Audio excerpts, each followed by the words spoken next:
All right, next up is Gal. He drafted 8th on the CBS projection for a starting lineup. I actually personally think that might be underestimating his starting lineup. I actually like his starting lineup between Rogers, Monty Ball, and Lynch. Lynch is a fucking beast. Just give him some Skittles, he'll fucking go. His biggest weak spot is Jeremy Maclin as a number 2 wide receiver, and I actually don't think it's a bad thing. I know Maclin was ranked pretty low, but I don't think it was a bad thing. He's got a good defense in the Cardinals. Gronk is definitely an injury risk, but he has Gore. Gore might get taken over halfway through the season from the rookie coming up. Gronk might have 20 touchdowns if he plays full season. That's right. How nasty he is. So Randall Cobb going to be 10 catches a game, points per reception league. Marshawn Lynch 400 carries plus last 400 carries. He's going to be treading the tires real thin. I do think there's a regression out of Lynch.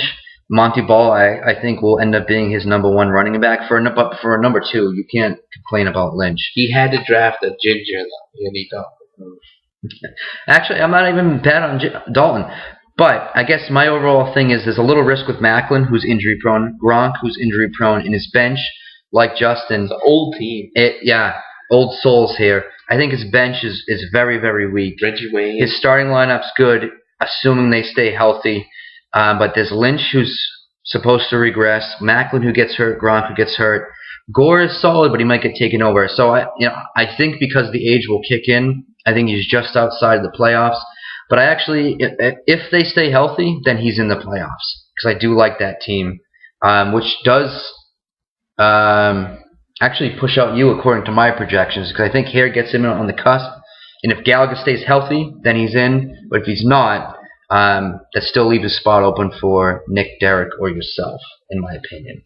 So, and one draft pick I did not like, Trey Mason. Oh, hated him. But thank Foley for that draft because he drafted for you, even though we fucked up in the beginning and everyone was waiting. But we got a hold of it from there on out and Foley drafted for you. So I'm sure he would he actually likes your team better than his team, so I'm sure it's fine.